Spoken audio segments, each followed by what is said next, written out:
वहीं दूसरी तरफ जेपीएससी को लेकर अभ्यर्थी आंदोलन की तैयारी कर रहे हैं। आंदोलन अब अंतिम चरण में है, उन्होंने 2 दिनों का अल्टीमेटम दिया है। वहीं जेएसएससी को लेकर भी अभ्यर्थी अब हताशा निराशा की स्थिति से गुजर रहे हैं। ज्यादा जानकारी के लिए हमारे साथ अमित है। अमित, देखिए, एक तरफ तमाम चीजें सामने आ रही हैं, एफएसएल रिपोर्ट का मामला है, वहीं परीक्षा को लेकर मामला आगे नहीं बढ़ रहा। जेएसएससी सीजीएल में जिन अभ्यर्थियों के रिजल्ट पॉजिटिव आए हैं, जो पास किए हैं, उन्हें भी ये समझ में नहीं आ रहा है कि आगे क्या होगा, और कंफ्यूजन बहुत ज्यादा है। जेपीएससी को लेकर भी यही हालात दिखाई दे रहे हैं।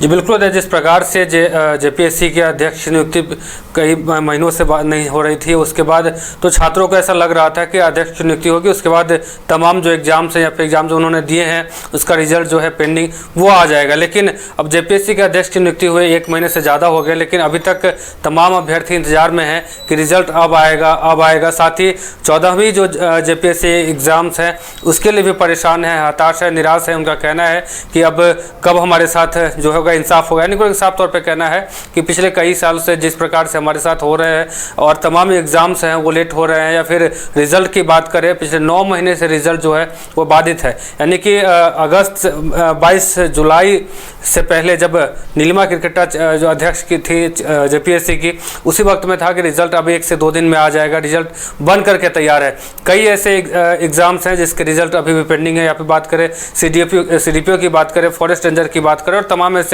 एग्जाम से इसका रिजल्ट जो है वो अभी तक पेंडिंग है। अब कहीं ना कहीं अध्यक्ष की जब नियुक्ति की बात आती है, उसके बाद नियुक्त हो जाते हैं। नियुक्त होने के बाद में जो अब अभ्यर्थी को इंतजार है कि कब रिजल्ट है वो आ जाए और हम लोगों जो परेशानी से जूझ रहे हैं उसका समस्या का निदान हो जाए।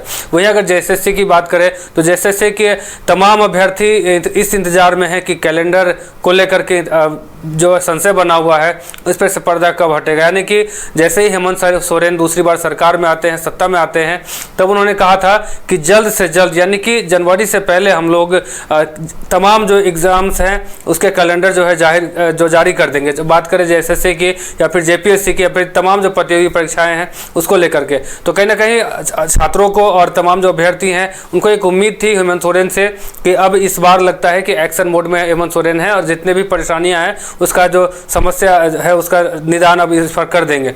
लेकिन अप्रैल हो गया, यानी कि जनवरी, फरवरी, मार्च 3 महीने बीत गए, अब अप्रैल महीना चल रहा है और ऐसे में तमाम अभ्यर्थी अब सवाल कर रहे हैं, पूछ रहे हैं कि हेमंत सोरेन आपने जो वादा किया था उसका क्या। यानी कि कैलेंडर जारी करने की बात आपने कही थी जनवरी में ही, लेकिन अब तक ये नहीं हो पाया है। आखिर हम लोग कब तक इंतजार करें।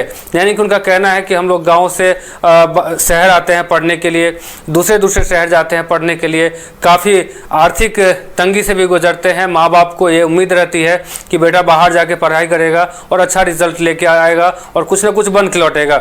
लेकिन यहाँ एग्जाम्स ही नहीं हो रहे हैं और एग्जाम से सबसे बड़ी बात है कि ये भी नहीं पता चल रहा कि कब होगा। यानी कि साफ तौर पे देखिए, सबसे बड़ी बात यह है कि अभ्यर्थी लगातार सवाल उठा रहे हैं, लेकिन किसी अधिकारी की तरफ से, किसी सत्ता पक्ष की तरफ से या आयोग की तरफ से कहीं कोई बयान नहीं आ रहा कि हम कुछ करने जा रहे हैं। जी बिल्कुल, हमने जेपीएससी के तमाम अभ्यर्थियों से बात किया तो उनका कहना था कि हम जैसे ही जेपीएससी के जो अध्यक्ष की नियुक्ति हुई उसके बाद वो छुट्टी पे कुछ दिन के लिए चले गए और छुट्टी के बाद पुनः वापस जब झारखंड पहुंचते हैं, रांची पहुंचते हैं, तो हम लोग उनसे मिलने के लिए पहुंचे। लगभग 5 घंटे तक इंतजार करते रहे, लेकिन जेपीएससी अध्यक्ष से हमारी मुलाकात नहीं हो पाई। वहीं अब बात करें जेएसएससी आयोग की, तो अब नए अध्यक्ष के रूप में मनीष रंजन, IAS मनीष रंजन जो हैं उन्होंने पदभार संभाला है। तो अब कहीं ना कहीं छात्रों को काफ़ी उम्मीद थी कि हम अब नए अध्यक्ष आए हैं दोनों, यानी जेपीएससी और जेएसएससी दोनों संस्थाओं में, तो कहीं ना कहीं अब एक उम्मीद सी लगी थी कि अब सब कुछ क्लियर हो जाएगा, चाहे वो पेंडिंग रिजल्ट की बात करें या फिर कैलेंडर की बात करें। लेकिन कोई भी अधिकारी तमाम जो छात्र हैं उनसे मिल नहीं पा रहे हैं, ना ही वो समय उनसे दे पा रहे हैं, अभ्यर्थियों को समय दे रहे हैं। तो ऐसे में कहीं ना कहीं एक निराश जो है उनके मन में है और सवाल ये भी उठ रहा है कि आखिर क्यों। यानी कि हेमंत सोरेन ने वादा किया था कि हम जनवरी से पहले कैलेंडर जो है वो जारी कर देंगे, तो अब छात्रों का कहना है कि जल्द से जल्द ऐसा अगर नहीं होता है तो उन्हें प्रेस कॉन्फ्रेंस करके, चाहे हेमंत सोरेन को या फिर जो तमाम अधिकारी हैं उनको प्रेस कॉन्फ्रेंस करके कर देना चाहिए कि हम लोग सक्षम नहीं हैं। यानी कि हम लोग जो कैलेंडर जारी करना या एग्जाम लेने के लिए सक्षम नहीं है। साथ ही अब मैया सम्मान योजना पर भी ये लोग सवाल उठा रहे हैं। उनका कहना है कि मैया सम्मान योजना के लिए तो आप इतना कर रहे हैं, सारी ताकत जो आप मैया सम्मान योजना में झोंक दिए हैं, लेकिन हम अभ्यर्थियों का क्या, यानी कि हम अभ्यर्थियों का आप कौन है, आपसे उम्मीद थी लेकिन आप तो हम पे ध्यान ही नहीं दे रहे हैं। तो अब ऐसे में कहने का ये बहुत बड़ा सवाल है कि आखिर जेपीएससी और जेएसएससी की जो कैलेंडर है उसको लेकर क्या होगा।